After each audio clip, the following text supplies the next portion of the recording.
Big coaching move. One coach is out. Big coaching roundtable today, as well as a lot of recruiting intel and rumors coming up next.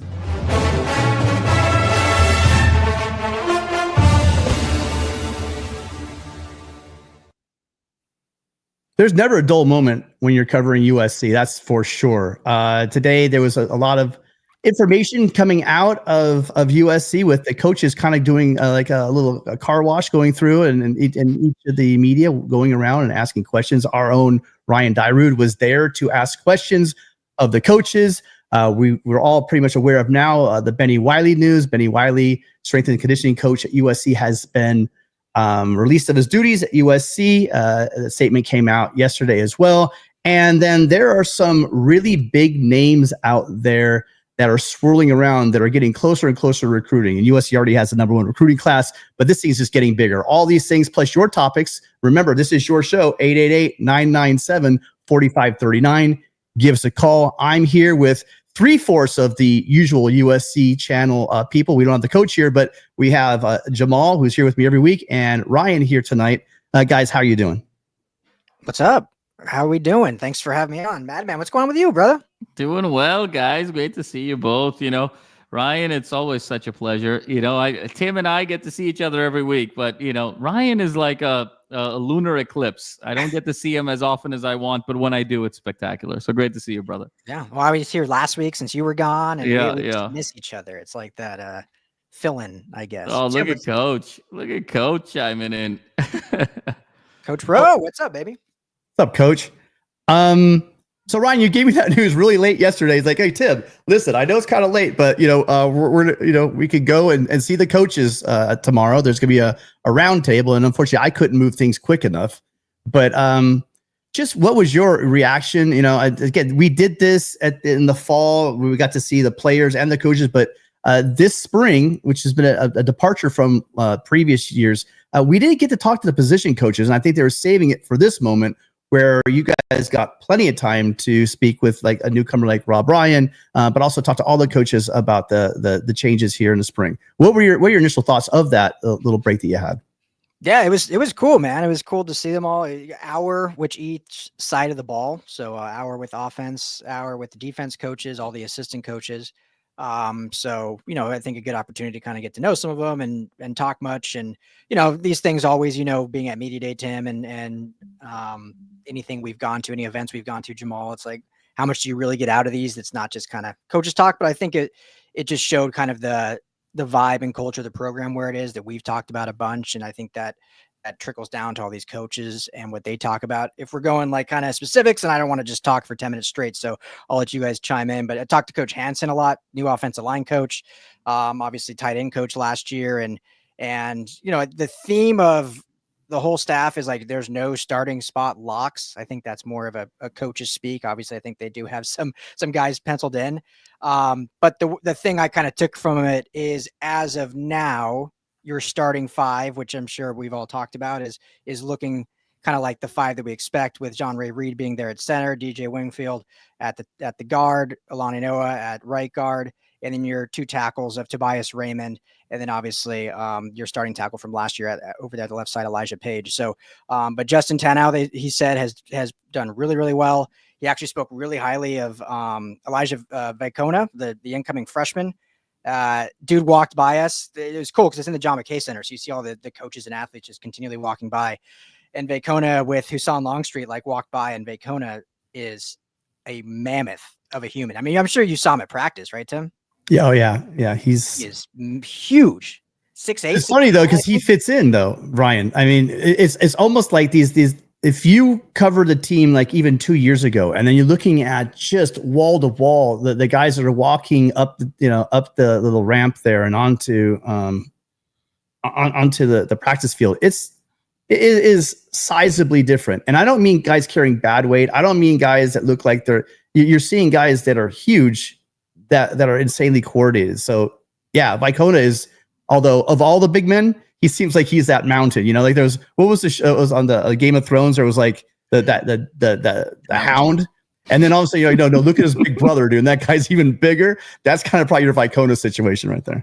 Yeah. Huge. So yeah, that was kind of I thought the vibe of like the starting five. I think they're still getting a lot of work in. Obviously, have fall. He's talking about the guys, vibing off the field and how that's been a huge point of emphasis is just building that culture within the locker room. And obviously, when you have newcomers coming in, I thought it was interesting. He mentioned Willie Warsher, who's also an incoming freshman from Washington, state of Washington, kind of a guard center.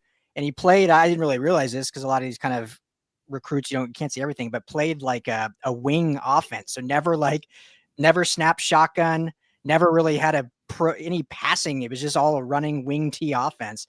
So said he's like adapted super well and how he's learning the playbook and stuff. So obviously these are freshmen that are probably not going to play this time, but spoke very highly of John Ray Reed and DJ Wingfield, like I said. Before I go to the next coaches, I don't know if you guys want to say anything else on O-line, so I'm just not boring everyone for 10 minutes. No, I mean, I think that the offensive line is the one thing that I've been dying on this hill for a while, guys. I don't know if you caught my stuff like that I've been doing the last couple of years, but I've caught a lot of flack. I've caught a lot of strays because that class that we're seeing now really mature. I think this is the year that I'm going to either look like I know what I'm talking about, or I'm going to absolutely get crucified because I've been huge about these guys, and now they're in year 3. And this is a year you got to step up, right? I kept making excuses. They're young. Now it's time. It's their time, right? They're there, and I got to tell them if they're thinking about playing a 4th year with the guys that are coming in and coming up, and they don't show it now. I don't know when they're going to be able to show it. So it's good. I mean, it's a good motivation. That's what. Look at the Pete Carroll years. Look at USC football throughout the ages. It's about competition and guys pushing you. And I think for a while, one of the stagnant things we saw was on the offensive line. Let's face it, there was not a lot of talent. Guys were not really looking over their shoulders. Now, more and more they are, especially with, the rumors of one very big recruit that looks like he's on the verge of joining us, but we'll talk about that later. Yeah, no, Ryan, just to sort of elaborate, I think this is a big year of development. I think to your point, the 5 that you laid out, 3 are returning starters, for all intents and purposes. So it's not like the first 5 is a major overhaul in terms of talent, right? There's more continuity than not on the offensive line. So to make that jump to the next level, to really be that top 3, top 4 in the Big Ten, it's really going to come down to development and conditioning and those types of things. It's not for this particular year. Obviously, 26 and beyond, this pipeline is growing. But for 25, in terms of the starting 5, this is more of continuity from last year, and then obviously the portal gets. So it's really going to be all about development from what we saw in the spring to now to then going into fall. So big role and a big task ahead. Yeah, for sure. And arguably, not even arguably, really outside of quarterback, we've talked a lot, like especially in the Big Ten. I mean, probably the most important position group on the field, this offensive line. We saw what happened against Michigan, and then the group did steadily improve, and the play on offense steadily improved with the improved play of the offensive line. So they can come out the gates and actually, look bigger, stronger, faster. That's only going to bode better for everyone else on offense. So, after that, I talked to Chad Savage a lot. I kind of wanted to make the rounds like some of the newer guys, and Chad Savage, great. Talked a lot recruiting with him, and really, recruiting stuff is always like kind of, you can't get into too much details. A lot of it, especially because it's not official till signing day. But one kind of thing is, he's also, everyone knows him as the tight end coach, which he is, but he's also the inside receivers coach. And so Mekhi Lemon is actually in his room, not Dennis Simmons' room, since Lemon plays primarily from the slot. And, he mentioned in recruiting, they're hoping to add kind of two more inside receivers to this class. Now, I don't know if the newest one, which I'm sure you guys will talk about, Roderick, if he's considered an inside receiver, that brings their total to 4 receivers in this class. But I think overall we'll look at 5 to 6 probably receivers in this class as they're pushing for 35 total. But yeah, I mean, Savage is awesome. Talked more about just, his relationship building style and how he, builds confidence in the room and stuff like that. So no huge takeaways from that. So I don't know if you guys have any thoughts on I do think one thing I thought was interesting. I'm curious to actually your guys' thoughts on this. And this is more of a football. I asked Chad about it, so I'll let you know what he says. But, when you look at coaching positions, there's always kind of a separation for certain rooms. Like, for example, linebackers, right? Some programs, not USC, but some programs have like an inside linebackers coach and an edge/outside linebackers coach because they're going to do different roles. But linebackers are still very similar. So I kind of found it interesting, actually, that Chad Savage is a tight end and an inside receiver coach, because when you talk about body type and size, like, they couldn't be more different. I mean, Walter Matthews is 6'8", Mekhi Lemon's 5'11", 6 foot. And they play close together from each other, but they have very different roles. So before I even say what he said, I mean, have you guys thought about that, or what's your thoughts on kind of that kind of difference in coaching tactic? Well, I'm going to always defer to Jamal when it comes to scheme, but I bet you it has more to do with the inside and the play. But I'd love to hear what you think, Jamal. Yeah, no, I mean, it's interesting. I think traditionally it's a little bit unorthodox, but if you think about this 2025 season, I actually think it's the perfect strategy when you think about Maeva. And when you think about Maeva, there's actually really two distinct throws that are sort of his go-tos that then, you sort of build an offense and a tree around.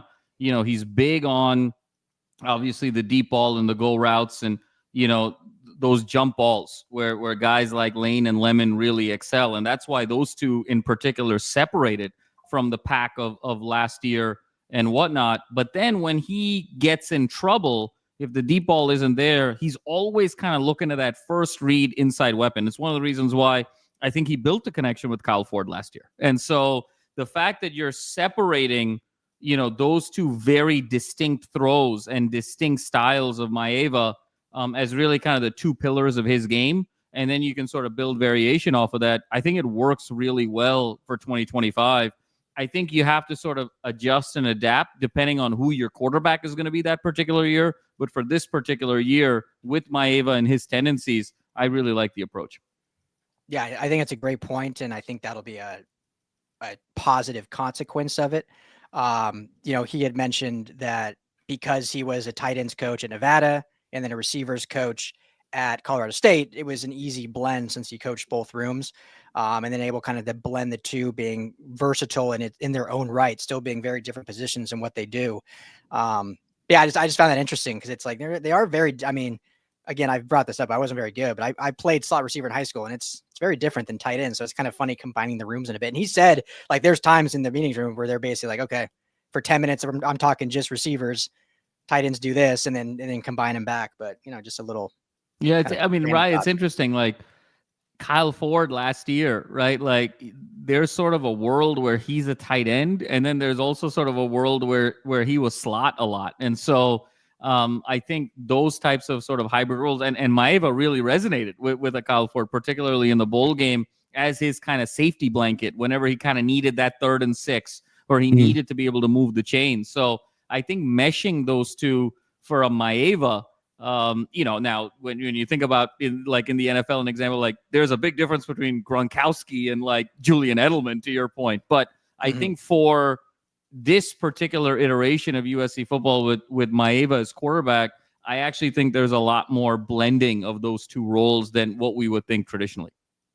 Having that safety valve, like you're saying, that guy inside for him, whether it's a tight end or slot or a big slot, like you said, yeah, and you can see that, it did seem like, remember you had Miller he had Lake McCree pretty much as that safety blanket, and we saw a change in his place. His Lake got hurt and never really got healthy.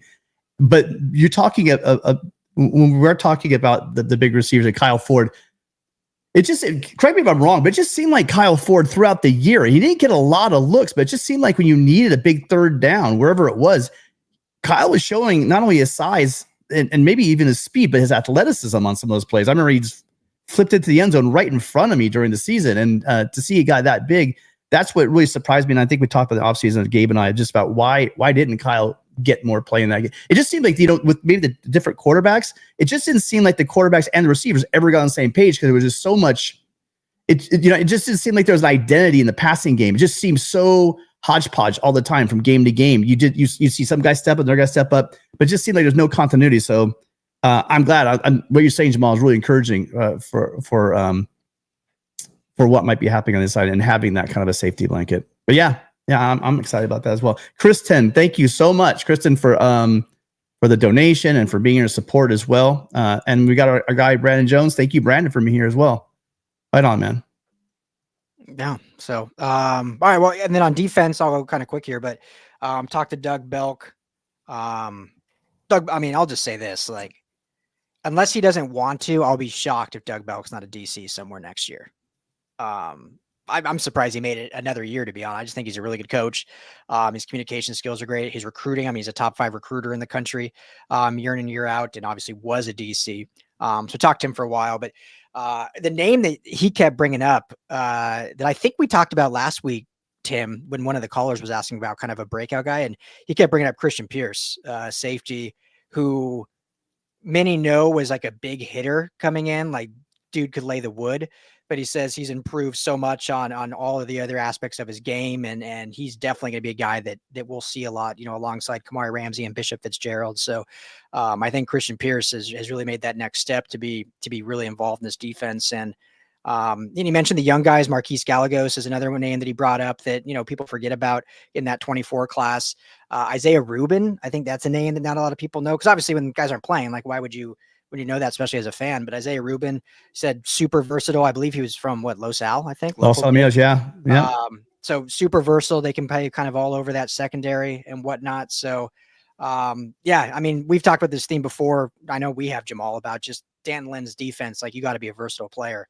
And so Belk brought that up a ton about the secondary, and obviously what Trevon Reed brings as a coach, adding that kind of versatile style coaching to the corners, but guys that can drop down and play in different spots. And we saw Jalen Smith just get drafted in the 3rd round, guy that was a safety, then a nickel, then an outside corner, played like all over the place, and ends up getting drafted kind of as that outside corner with his best year last year. So I think that what they're able to do with these players moving around and develop them, I think really goes a long way. So, and Belk said, Belk and Savage hitting the road tomorrow and basically gone for 3 weeks in like 8 different states. So they'll be busy. You got me worried talking about Belk leaving, because I mean, I know that Coach Henny's been knee deep in recruiting. But man, Belk has been on a rip, with the guys that he's bringing in, especially the local guys he's been bringing in. So, that's a good thing though. When you have your position coaches moving on to bigger and better things, look, that just opens the door. It just tells all the other hot young coaches out there that like we've been saying, LA is the place to be. It's just going to continue to make that revolving door. No one really did it as good as Nick Saban, but I'm certain that USC is trying to replicate that. Pete did it for a little while, but as we saw, when SC football fell off a bit, it's when Pete wasn't being able to repeat, those coaching hires that continued to maybe kind of dip and towards the end of his career. So yeah. Well, and Jamal, I'm pretty sure we talked about it after they hired Trevon Reed, that just felt like obviously a great hire for corners, but felt like a succession plan for when Belk does get a DC job, then Trevon Reed just moves into the full secondary role. And Reed even said when he got hired here that he was just going to be a sponge with Belk and follow him around because of how great of a coach he is. So I don't say that in a negative. I don't want to scare any fans. I mean it just because I think that's how good Belk is. You're not going to keep him tied down as just a secondary coach. We saw with Entz last year. And I think we'll see it, which is a good thing. It shows your program's healthy if you're able to do that. So, but yeah, love Belk. And then, talk a little bit with Coach Ryan. I mean, what an awesome guy. Just a funny guy. Linebackers are looking good. Talk with Coach Lynn. What makes Coach Lynn so great, or what I think is so different, when you see all these coaches that with their personalities, and Coach Lynn is just so like reserved and even keel and kind of almost quiet. You almost have to like lean in more to hear him talk, but he's very intentional with all of his answers always. Really spoke on just how he feels the team right now is much more better equipped than what they were last year. We've talked a bunch about the front 7 and how they had to have more depth and adding guys like Silver and Jaw and stuff like that. So nothing really new there, but I think he's just really excited about what they're going to be able to do with this defense. And, he mentioned like point blank, last year moving from the Pac-12 to the Big Ten, like Pac-12 play, you get like a Utah 1 week, which is kind of smash mouth, and then you play 3 spread offenses in a row, so you can withstand that. Big Ten, it's every week ground and pound, and so they just ran out of gas at the end of the year and at the end of games, which is why they didn't close. So he's basically just was like, yeah, we are way better equipped not even from schematic standpoint, but just from bodies and just weight and stuff to be able to do that more. So, yeah, I mean, it was a cool event. It was great. Good seeing the coaches, and now they'll take off for the next month on their recruiting visits.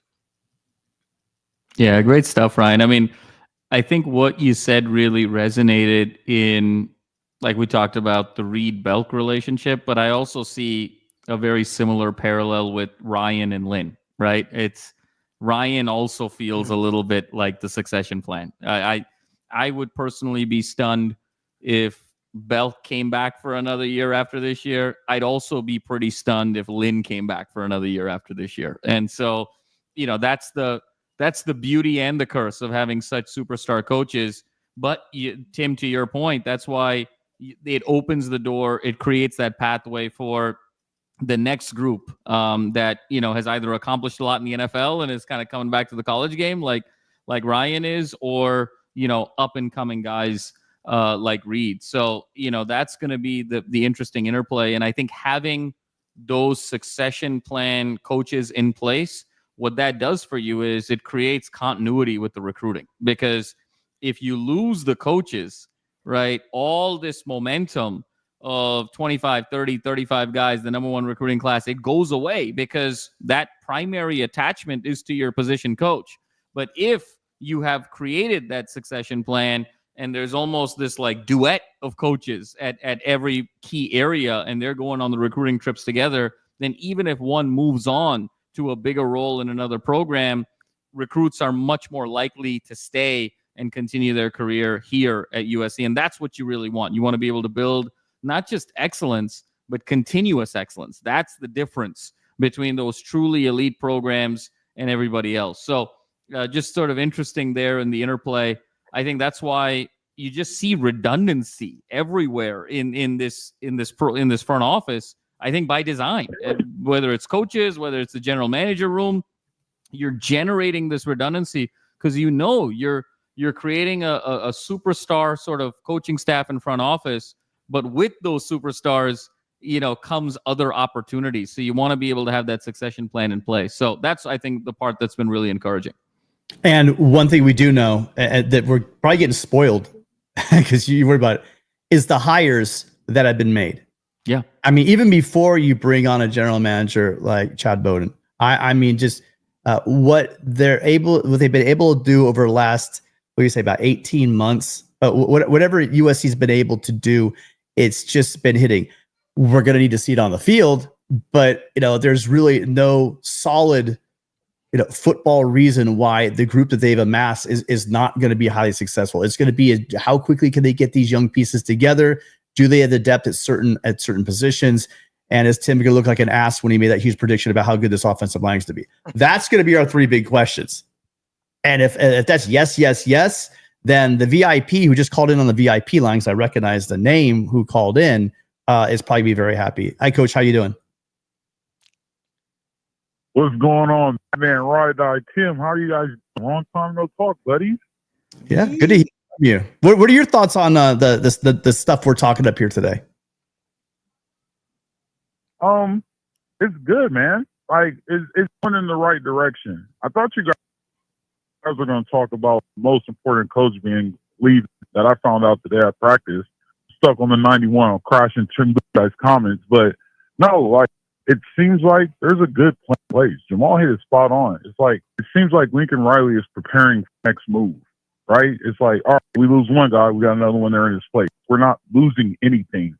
Like the next man up, and everything will be in a great situation. And it's not a panic for who we're going to hire next or what we're going to do now. It seems like they're just ready for the next move, and they can keep moving forward. So, like, yeah, it's right. Like they have a great succession plan, and Brian nailed it too. So I'm kind of excited about this year. Hey, Coach, how many games is Jordan winning this year? How many games is Jordan winning this year? Jordan is predicted to win 5 to 6 games this year, which is probably one of the biggest turnarounds in Moore League because they only won 2. So I'm kind of like on my Coach Prime. You better get it because we coming. Coach with his Louis. Coach, we miss you. And Ryan and I said this offline. last week, I think, and we're all coming for your first game. So that's going to be Hell yeah. An LAFB family event. We're all coming to your first game to support you, Coach. So we're just so thrilled for your success and can't wait to see you soon. You did high school at Jordan. We're playing Crenshaw High at Jordan in the brand new stadium. Oh, so August here we 29th go. at PM. Come. August Come 29th. and I'm getting things settled, man. I can't get back on LAFB with you guys. Heck yeah, talking ball Coach, with you we guys. miss you. I'm We got that. Tim, welcome to the. Go ahead, Jamal. No. We got that fourth square, man. It's the fourth Hollywood Square is waiting for you. So, we'll do a nice little 2x2 formation when you're here. It'll be there soon. Tim, welcome to the family, man. I can't wait to start talking SC football with you guys. Thanks, I love Coach. you guys. Miss you, man. You guys keep up the good work. I just had it in and so you guys can hear my opinion just in case you guys miss me as much as I miss you. Oh, we do. We For do. sure. Drive safe, brother. We'll talk soon. Come on, Coach. All right, talk to you guys. Late. All right, bye. See you guys. Late. Yeah, Coach got in early talking about, and like we were talking about right before we went live, just the timing of the second thing we're going to talk about as we move past the coaching carousel was the Bennie Wylie situation. Bennie Wylie, who came over from Oklahoma, one of those guys that in the middle of the night said, yeah, sure, we're going with you, hopped on the plane and came out here with Coach Riley, has been relieved of his duties. We had some scenarios we ran through. If you guys want to cover those again, we could probably do it. But the one thing we do know is that the statement that came out, I mean, sometimes when it's abrupt like this, you kind of hold, you're like, oh shoot, what happened? But the athletic department said that absolutely nothing. They love what Coach Bennie Wylie was able to do with the program. Really happy with him. It just looks like they're moving a different direction, and something about just really talking about taking it to the next level. I think that really the message that they're sending is they're trying to improve, and they're reevaluating everything about the program on a revolving cycle, and they want to improve things, incrementally, but also they're looking around the departments and all the different aspects of the program and saying, what do we need to do? Because you got to get better in order to get that championship level. But what are your guys' thoughts on Bennie Wylie and possibly the timing of the whole thing? Go ahead first, Jamal. Yeah, I mean, Tim, the timing to me is what's odd a little bit. Is that tomorrow is May 1st, and Ryan, to your point offline, I mean, now it's sort of all strength and conditioning here over the summer before you get into fall ball. So in many ways, let's take recruiting aside, but in terms of the 2025 team on the field, there's an argument to be made that the most important coach over the next 30 to 90 days for this program is the strength and conditioning coach. And so the fact that you're making this change now, it's a little odd. And I think obviously Bennie Wylie is someone that came with Lincoln Riley here, Tim, to your point. So it feels like it's not Lincoln Riley related. Perhaps it's Chad Bowden related, given how much clout and power Chad Bowden has over all personnel, both players and, seemingly coaches as well, in these adjacent areas. So you have to believe that they have someone in mind, and they have a strategy and a plan, because you can't go very long. And by very long, I mean a week without having this position filled in a significant way, just given the timing of things. So this is a move that to me you would make in December, when you're sort of getting into the off season and really kind of starting things fresh. Or it's a move that if you felt like Bennie Wylie wasn't really aligned with the big thinking, you would have made this move much closer, a few days, a few weeks after Chad Bowden's arrival. But to do it now, it's a little puzzling. And it makes me believe, given the credibility that we've seen from this coaching staff and front office over the last several months, that they have somebody in mind to come in very, very quickly. And if that's not the case, I'd be very surprised. Yeah. Two things for sure. Oh, sorry, Ryan. No, please go ahead, Tim. But two things for sure is, one, I think this shows they have enough. They have a lot, actually, a lot of confidence in the staff beyond Bennie Wylie, right? And there's people underneath Bennie that work with the guys. And so they know that they're not going to make this move right away unless they have something in place for the interim position of this. But then I agree with you that to make this move right now and the way they did it, the timing is weird, but it's also it's the end of spring practice. So the camps is done as of last weekend. Now they're making the move and they're probably going to be moving in. But it is weird to have it, like you said, to onboard it now because you have the season. The season's going to be here sooner than not. You know what I mean? In the over the summer, the next 8-9 weeks is really where you're going to be looking at a lot of change happening in the program and getting ready for the fall. So yeah, they either have someone almost immediate, like you said, Jamal, lined up to roll right in here, or they're very confident that whoever's going to be here while they figure this out, which I highly doubt. I think we'll hear a hire within the next week or two. Would be my guess. Yeah, I think the only thing I'll add, so I agree. I think there's definitely someone in mind, and this is just my opinion. Thinking through this feels like it had to be more of a personality rubbing the wrong way or a vision / philosophy versus production. Because remember, this is the same guy for a lot of people giving him faults, but when they were running with Alex Grange in the Pac-12, they're lighter, faster, not as much bulk. And then last offseason flipped everything. And Lincoln Riley basically and brought Dan Lennon and basically told Bennie Wylie, hey, you got to change everything. We got to get these guys meat. We know the famous 1,200 pounds that the team gained or whatever from spring to fall ball. So productivity wise, he did his job. He totally flipped it on its head and got these guys stronger and bigger. And so to me, it feels like there may have been some personality, not saying anything negative or bad, but maybe just some, not everyone works great together.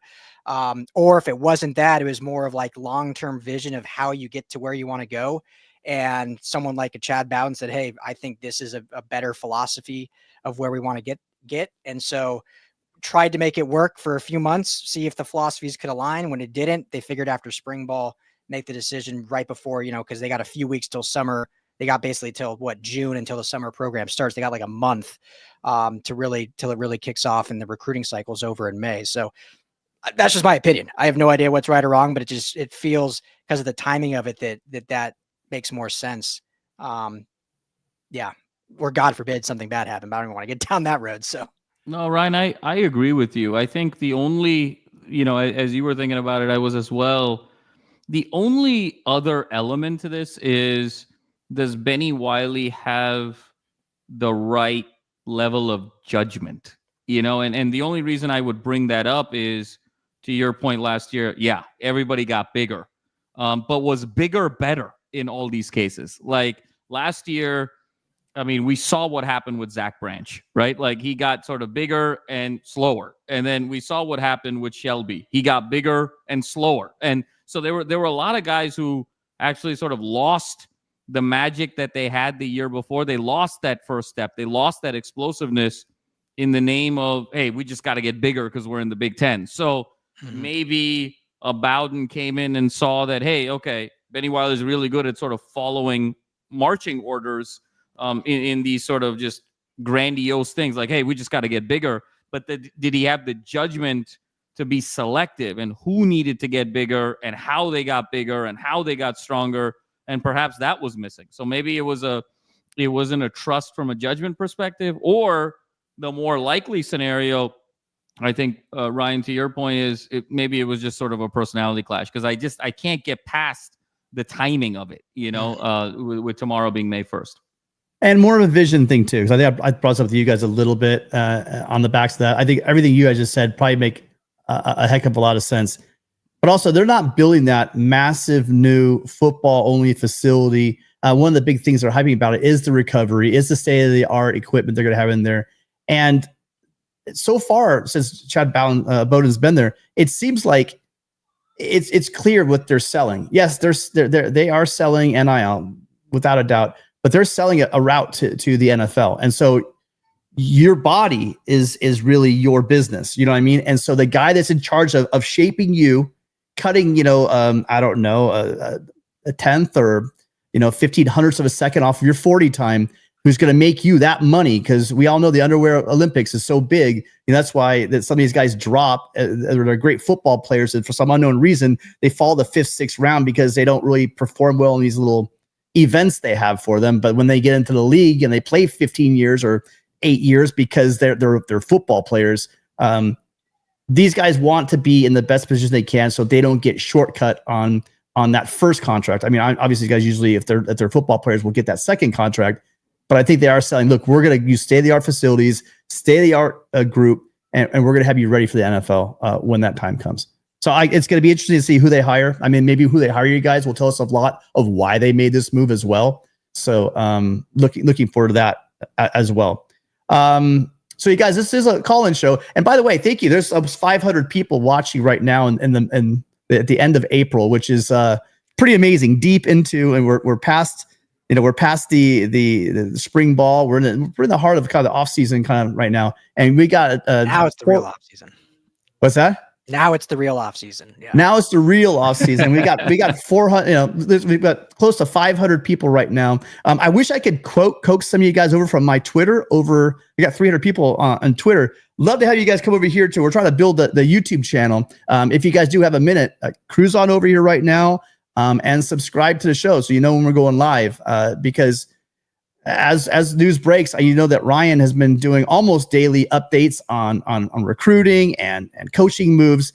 Make sure you stay on top of that here at the channel here on YouTube. Obviously, we have the Twitter following as well, but we'd love to try to build this YouTube channel as much as we can. So any other topics, or we're ready to get out of here? Because we've had one phone call, which was great. Remember, this is, if you guys don't agree, I see a lot of people in the chat. Thank you, a lot of you guys, for being here, but this is your opportunity to chime in. I know it's the off season and people are kind of lurking a bit, but that's why we have the phone line. You don't have to come in on a computer. You can just pick up your phone. You're sitting on your TV. Give us a call. Let us know what we got right. Let us know what you disagree with. Again, I enjoy the calls that disagree with us more than anything else, because you either have a good laugh or you learn something new. So it's never a dull moment, but appreciate everybody being. Speak of the devil, we got a call, guys. You ready? There you go. Hey, caller, what's your name? Where are you calling from? Hey, it's Bennie here. CA. I'm from Orange County. And what was the name? Sorry, I missed your name. CA. Me. New list to you, Tim. Came over from, when you're over at the other guy.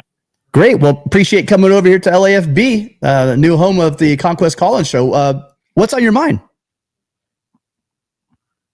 I kind of wanted to present thought about an era, go from, where just kind of the kingdom. I'm thinking we're entering an era where general managers, like the Bowden era and Carroll era. I think with Coach Lee leaving, kind of is, I think, another indication that general managers in college football are probably going to be in the kingmaker seat rather than head coaches, where it's going to be like the NFL. Well, they'll take coaching staffs out. The general manager has the master plan, who's actually going to get the program. That's a great point. Jamal, you have thoughts on that? Yeah, I love the point there. I think what's going to be fascinating is this sport is evolving so quickly, and so sort of there's so much volatility in such a short period of time.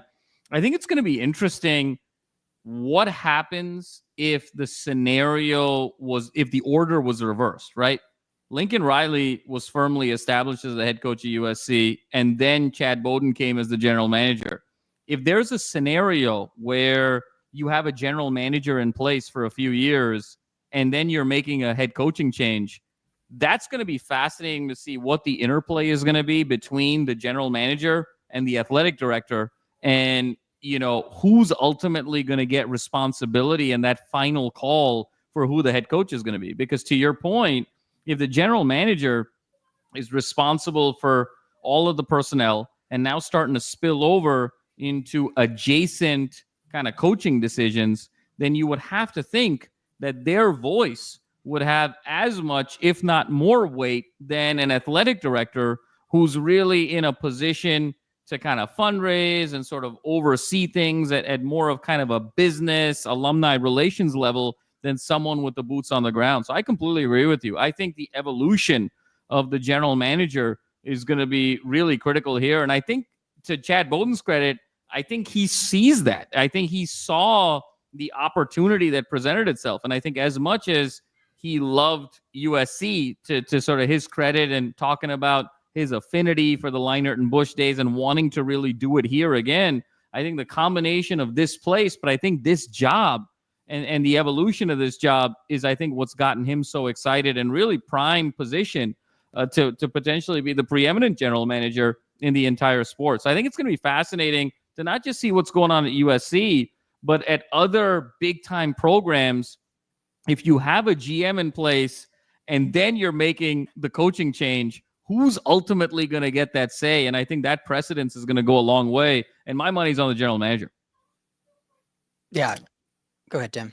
No, right. I'll follow up. This is your alley, both of you guys. You're, NFL guys, and I see the parallels. No, it's a great thought and great question. So thanks always for the call and everyone tuning in. But I think just to add on that, because I agree totally, Jamal, with everything you're saying.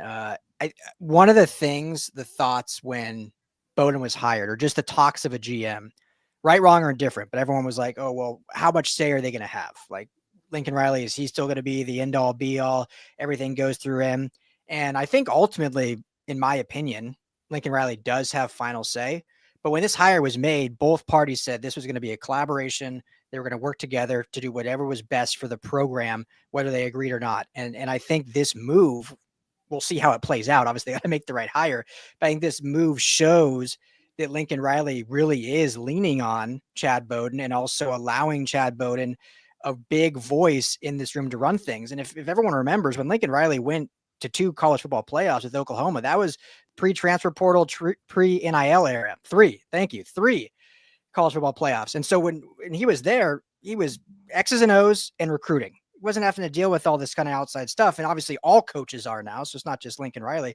But the fact that if he can have someone that he trusts that can run all these operations as a GM would in the NFL and just coach like an NFL coach would, essentially, I think that's, in his mind, what I'm getting at based on these moves is how the program is going to have the most success. So yes, to the caller's point, I think we are definitely in this new era of, you got to have a competent GM that can fully run the organization in a lot of aspects that allows the coach to get back what the coach was kind of meant to do. And here's where, sorry, Tim, I'll just jump in here and then hand it over to you. Here's where it gets really interesting. And I want to pose sort of a scenario here. And I don't want to create sort of a doomsday scenario, but I'm creating a scenario to sort of pressure test this dynamic. Let's say 2025 rolls around and it's another 7-win season. And Jen Cohen takes a step back and goes to Chad Bowden and says, do we have the right guy or not as our head coach? And, what does that do to sort of the power dynamic? Because you got to believe, if this team underperforms this year, Jen Cohen's at least going to sort of ask the right questions. And if she goes to Chad Bowden to ask the question, in a lot of ways now, that general manager's voice holds a lot of weight to what happens to the head coach. So it's coming in as a partnership. But Ryan, to your point, when the ultimate win-loss accountability is on the head coach, it's not like you're going to go, Jen Cohen would go to Lincoln Riley and say, hey, are you the right guy for the job? She would go to someone else that is more of a football person than her, but someone that has worked very closely with Lincoln Riley, and that would be Chad Bowden. So the power dynamic completely changes then from, hey, we've got a head coach in place and we're bringing on a general manager that's going to be a partnership, versus a scenario where if you have a head coach that's underperforming by the standards of the program and the athletic director goes to the general manager to assess that performance, you've completely flipped that power dynamic. Yeah, I don't think it's going to be wins and losses ever. Sorry, to a degree, right? But to go to your point, the GM role. That's why I was just bringing up with Leon here. I'm more in line with you guys. I think that this GM role is evolving a lot stronger, and the AD, I think, position eventually is going to be, glad handing, shaking the big donors, of which, guys, we don't have anyone better than Jen Cohen. We're very lucky to have her. So talk about someone that could be that part of the AD, and then maybe relinquish stuff over to Chad Bowden to be the guy that is evaluating the program and seeing what we need to do. But I think their metrics Jamal, are going to be a little more than wins and losses. I know as fans, as even maybe even the media, we're really concentrating on that win-loss number. But I think there's more. They are building a program, and I said it 2 years ago, not when they started losing. I said that they brought in Wylie. You give someone a 10-year contract because you know there's going to. It worried me initially when they gave him a 10-year contract. I knew they had to lure him over. You would have to give him something very substantial to bring somebody over like that. But at the same time, I think they did know that the build that they were in for. Tim, I'm not sure there's any other metric than wins and losses. I got to push back on that. The only other metric that is of any relevance is number of guys you send to the NFL.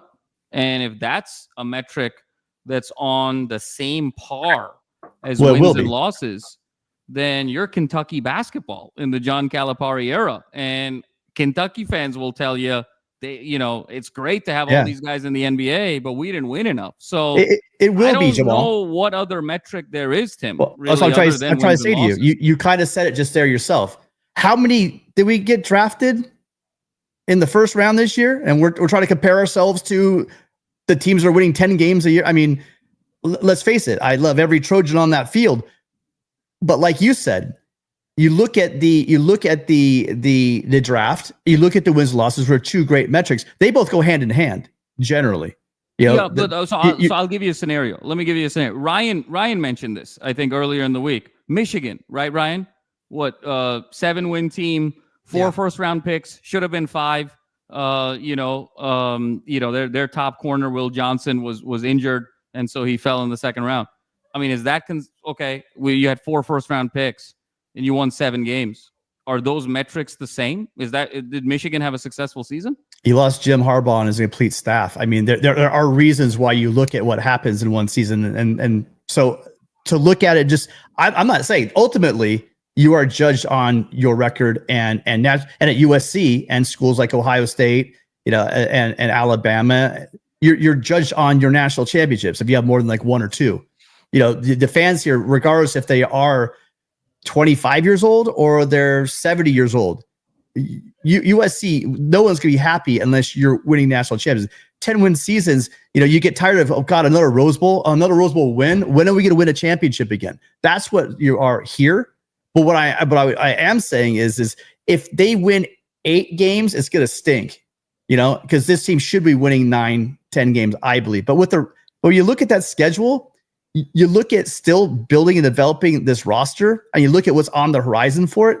It's not where you're going to have anybody hand-wringing or thinking, maybe we got to move on from this with this guy. So I'm saying it's not 100% the record. Like, I'm not ready to freak out. If you see another, 7-win season, 6 wins, like you said, then there has to be conversations made.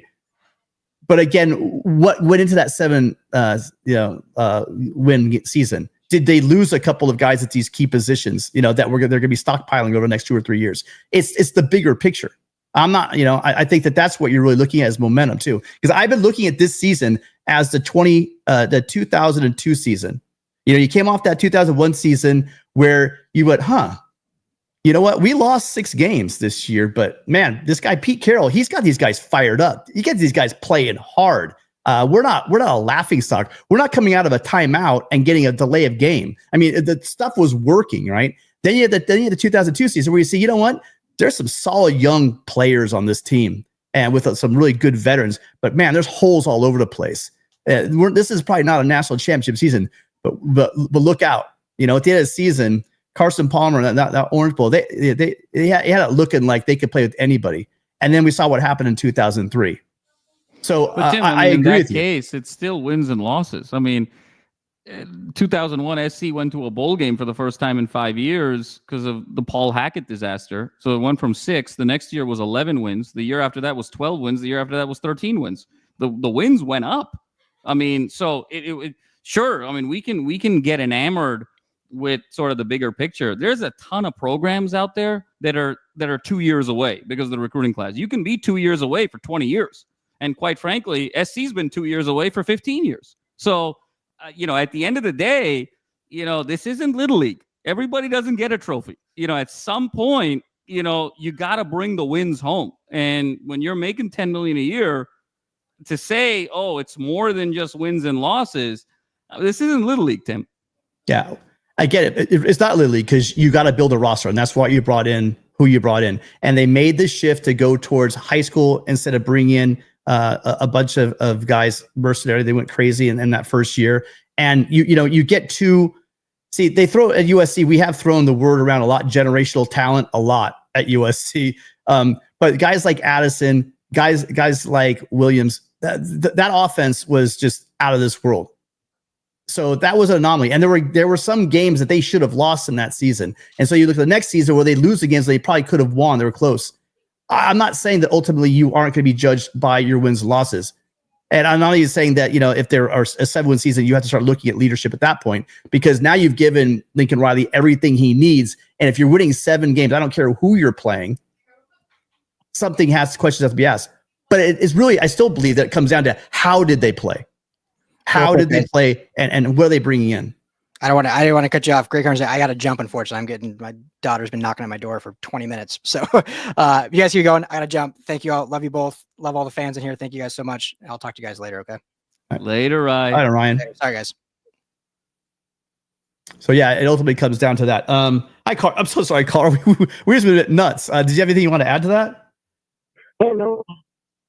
I would just think it's a lot like the old studio system. I'm in some industry out here, and I guess UFC is in the entertainment game. But the way I look from the top-down level is like the studios are universities. The studio heads are the general managers. The director is the coach, and the players are the actors or the talent. And as if any, the studio head has the relationships with the financing. It has the vision. It steers the studio. It creates the brand of the studio, like it's Universal, it's Spielberg films. If you go to Paramount, you're gosh, I can't remember the old Paramount guys, but the studios are going to be known, or the programs are going to be known for the movies or the product they put out. And then if you have a hot director, you're going to sign them to a 10-picture deal, but lasts forever. But the studio heads are still there. So that's kind of why I'm saying it. It's just so complex now in college football, and it's such a big business. It smacks me in my face every time I'm on set. I go, this is kind of like football. Well, listen, CA, that was a great call for a first-time caller, long-time listener. Absolutely, and I love the analogy. I mean, come on, to have a film analogy for USC, there's nothing more outside of football. There's nothing more USC than film. So love that analogy, and so appropriate. Yes, CA, great call. I really hope you make this regular. Great. No, you're awesome. I'm a sunshine pumper because I'm a Trojan. I can go listen to Josh Pate somewhere else, but he's pumping out sunshine. It's a positive day, and that's how we keep winning here. Well, listen, great call. I hope this is one of many, CA, calling from the OC. Appreciate you calling in. We got a couple of calls, and we got to get out of here because everyone decided to call at the last minute, Jamal. So we'll grab these last couple of calls. Last two, and then we'll head for sure. And then we're going to head out. But listen, CA, way to start it off. Appreciate it. Again, I hope we hear from you very soon. Fight on. All right, fight on. Great call. See, I'm telling you, Jamal, you're going to find that a lot of first-time callers just knock it out because they've been waiting a while to call in, and that's why I went to the phone line. Can't wait. And this is a very, it's an inclusive space, very psychologically safe. Please, we love the engagement. Oh, you haven't seen me go crazy then. But, sorry. Okay. Hi, sorry, caller. What's your name? Where are you calling from? From Indio. I think this thing going on the phones. I'm going to have to check it out. There's a little bit of a cutout. Yeah, can you repeat your name again real quick? Yeah, Aaron from Indio. Aaron. Hey, all right. Aaron. Hey, thanks for calling in. What do you got for us? Yeah.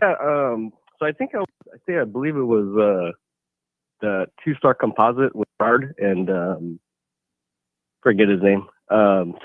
Anyways, I Chris remember Trevino them talking about. I think Gerard was saying, yeah, Chris. He was saying. I think I heard him say what the context was, but he was saying he wasn't really sure if he had the talent to make the playoffs this coming season. I think based on what the coaches have said and what people have reported, the last practice, I think they can win double-digit games. So I guess my question is USC win double-digit games if blank basically. So you look at what do you guys think? Yeah, fill in the blank. Yep, got it. USC will win double-digit games. USC. Sorry, Yeah. USC will win no, double digits. When is that what you're saying? Yeah, when blank, and we got to fill in the blank, Tim. Or USC will win a double-digit game. When we start having offensive lines that are consistently going in the first couple of rounds of the NFL draft. I think for this year, it comes down to sort of three elements. It's not rocket science. Like it's not going to be a huge revelation here, but consistency and toughness on the offensive line, consistency and toughness on the defensive line, and Jaden Maeva limiting the big mistakes. If those three things happen, USC will be in the playoff this year. I thought it was one thing. So I talked about this season alone. Then yeah. So if I had to narrow you down, that upcoming season. If I had to narrow you down to one, Jamal, which one of those three you think is? I agree, all three of these have to happen. But what do you think is the thing? At the top. What do you put at the top of those three things? Defensive line, pass rush. It's been missing the last couple of years. Yeah, good, great call. Anything else for us? Because you know what, we chase off the last person, so we can get out of here. I think. Pardon? Thanks so much for the call, Aaron. You good, Aaron? All right, awesome, Aaron. I'm gonna have to take a look at this soundboard because I'm sorry I missed you a couple of times. Aaron was cutting out, but yeah, great calls, you guys. So listen, maybe next time we can start getting calls a little bit earlier because we're already past our hour and we got to go. So I'm sorry for those of you guys calling in.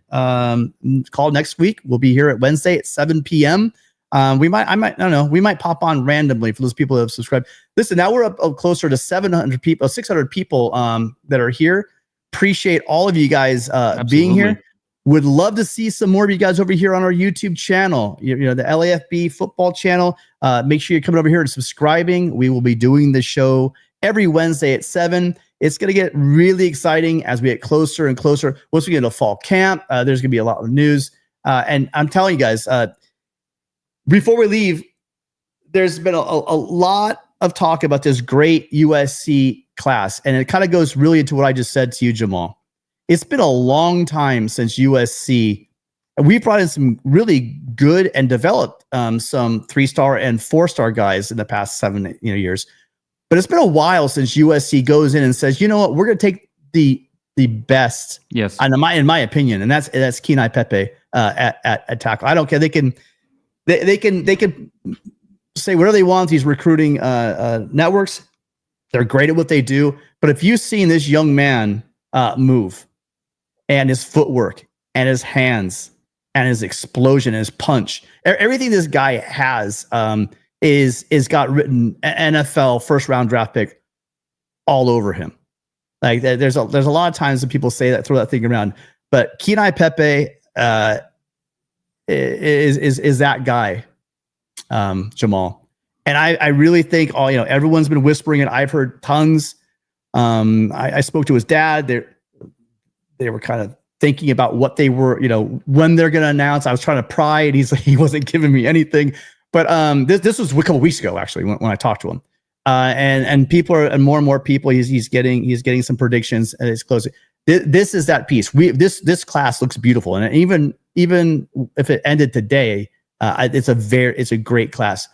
But if you start adding on 5-star, top 100 NFL, there's about 3 of them that are out there. If USC lands any of them, if they land 2 of these guys, that's why I'm saying, if you want to see USC start just being a perennial team that wins 10 games, these are the names that, Keenyi Pepe is a guy, Lee, these are the kind of guys, Utu, these are the kind of guys you want to build your line around, and they're out there right now. And I believe in Hansen. There's one thing that we've talked about as well.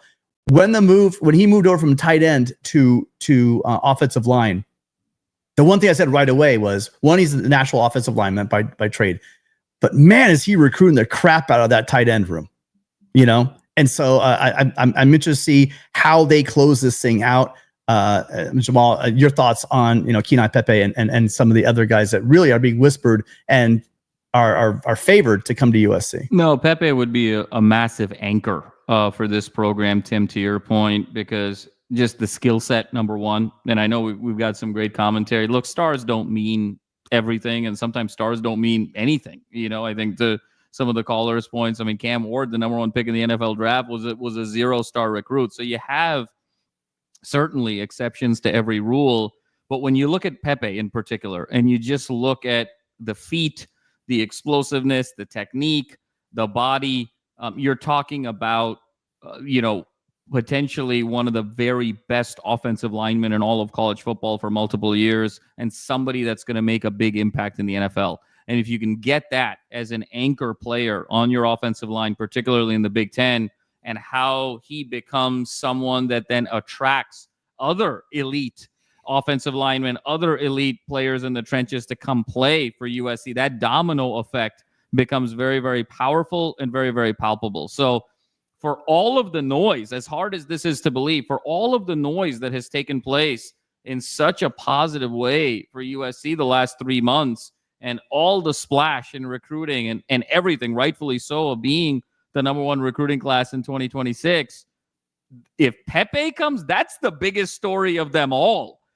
Tim. I mean, that sort of usurps everything and really culminates this last 90 or 100 days. So let's stay tuned here. I think you and I are both feeling cautiously very optimistic about where this is going to go. And let's see if we're proven right in the days to come. Yeah. And so you guys, great calls all the way around. Again, thank you guys for being here. There's now over 600 people here, and we're climbing. Wish I could get you guys to get here a little bit earlier. So I'll give you a heads up. All 600 of you guys right now, we'll be here live again next Wednesday at 7 o'clock. I'm telling you, I think we'll be popping some champagne, getting excited, because I think that there's going to be some names named this week. We will see. We will see if that happens. But regardless, we will be here taking your calls. Let's get those calls rolling a little bit earlier. We had a couple of really great calls. We started off with Coach Rowe in the beginning. And I mean it. I've got people here that sometimes they don't really, I don't think they're really listening to me. I'm not sure if I said I don't care about wins. I do care about wins. I'm saying that I'm looking big picture, and I knew this was going to be a grind. And I have complete faith in Lincoln Riley. I'm one of the guys that even when there was a lot of shaking going on before Bowden came on, before this recruiting class popped up, I said, and the reason behind it and why I said it is this: give Lincoln Riley and USC Ohio State's roster last year. Give it. And I was like, well, it's the coach. It's the coach to get. No, this is not 1970. This isn't even 2015. The way recruiting is happening now, especially when you have the Oregons and Tennessees of the world, the Ohio States with their millions in retention, right? How did Michigan do it? Both Michigan and Ohio State really invested in keeping the dudes they had and brought in some pieces. Lots of money is going there. USC was not in that position, nor were they playing the same recruiting rules as everybody else. Now that stuff's been leveled out. And so let's see how much room they can make up and become what they always have been at USC, basically dominant and dominating the Big Ten. And Big Ten, I'm talking to all you guys out there. Come at me. That's the phone number next week if you want to talk about how USC's not going to dominate your league, because we are. We're coming.